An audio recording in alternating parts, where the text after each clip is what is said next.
Hey, what's up guys, it's Oakley, and we're going to be taking a look at the revealed units for the Bretonnia free LC that's coming out. So I do have them all listed here, at least the ones I could gather thus far. So for the melee ones, and actually as a note, anything in yellow is going to be something new. So for the melee infantry, we have Peasant Mob, Battle Pilgrims, Spearmen at Arms, Men at Arms with the polearm variant, and then Foot Squires, which is going to be their top tier melee units. And then ranged, we have Mounted Yeoman Archers, Peasant Bowmen. I put a question mark because they have teased at an alternate version, perhaps with the flaming arrows or something similar. And then mounted forces, we have Mounted Yeomen, Knights of the Realm, and then Knights Errant now, Questing Knights. We have Grail Knights, Grail Guardians, Royal Pegasus Knights, which are a slight tweak on the Pegasus Knights, and then Royal Hippogriff Knights. And then on top of that, we have new equipment. So there's the Grail Relic, and then there's the Field Trebuchet with an alternate Blessed Field Trebuchet version. So that's a lot of new units actually, and it's all pretty cool. It fleshes out Bretonnia, so not only are they adding in new units, but the other ones that were previously kind of stretched thin to cover the entire Bretonnia roster are going to be recalibrated essentially to fit inside of a particular niche instead of being stretched across multiple niches. So for instance, the bowmen, which otherwise were super powerful, are going to be toned down. I want to take a look at the damsel, so you can see one on the field here. And actually, there are going to be 3 different lores of damsels. There's the Lore of the Heavens, Beasts, and then also Lore of Life. The one seen on the screen here actually does have access to the Lore of Life, but I wasn't able to grab a stat bar on the left for.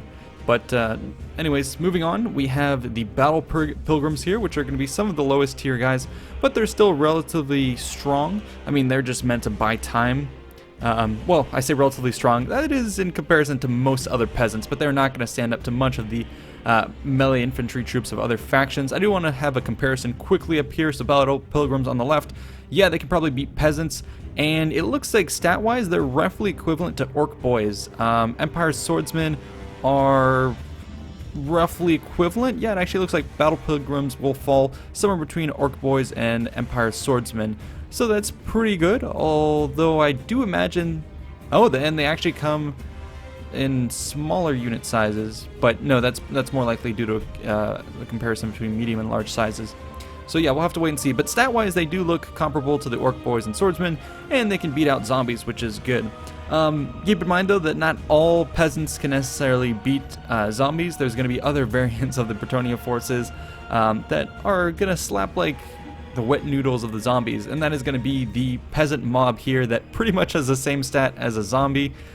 So yeah, those guys are going to be pretty squishy. They do have foot squires as well, which is going to be some of the top tier Bretonnia infantry now, dual-handed swords. So they're kind of supposed to be a toned down greatsword unit. Stats wise on the left, you can see everything's kind of a little bit under the notch of where the greatswords lie. Charge bonus and weapon strength, however, is going to be higher, which is interesting. So they have an initial hit that's stronger than the greatswords, but then in sustained combat, they have less armor, leadership, and melee attack and melee defense. So yeah, definitely, but it's good that they have a unit that can hit that hard. That's going to be essential to holding a main line and making it a little bit more possible to have a entirely foot-mounted force. There's also the Grail Relic, or however you pronounce it, up here. So we had seen it in concept art before, but seeing it live is just so much funnier.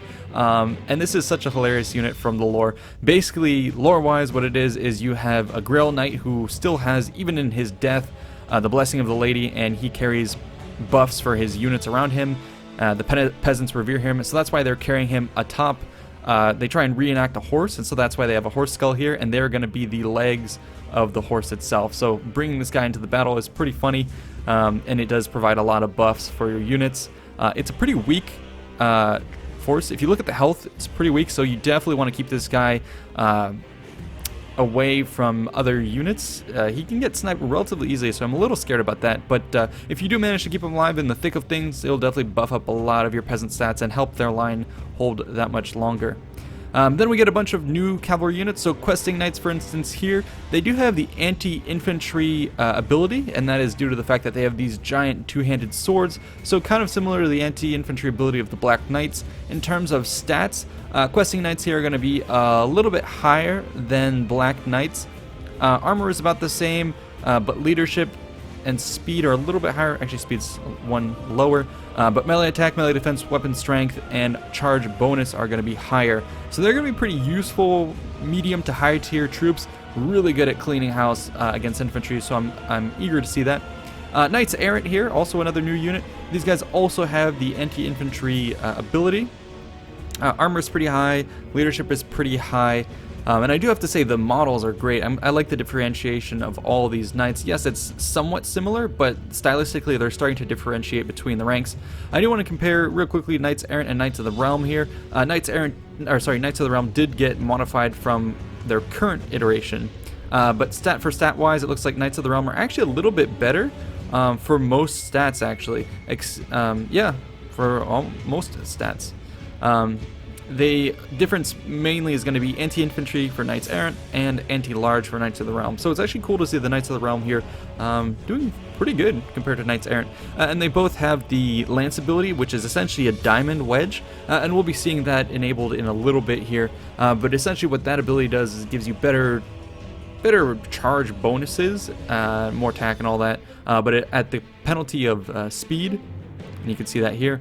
So you lose speed and you lose the ability to deflect incoming missiles, so only to be used in the last minute.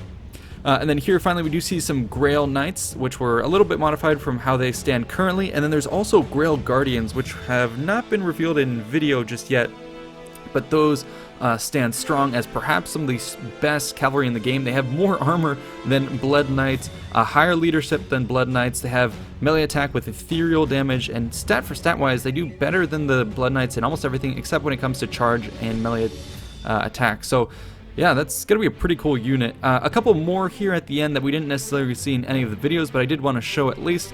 Pegasus Knights with the Royal Pegasus Knight alternate. The Royal Pegasus Knight alternate has less speed, but a little bit more armor, higher weapon strength, a little bit more melee attack and defense.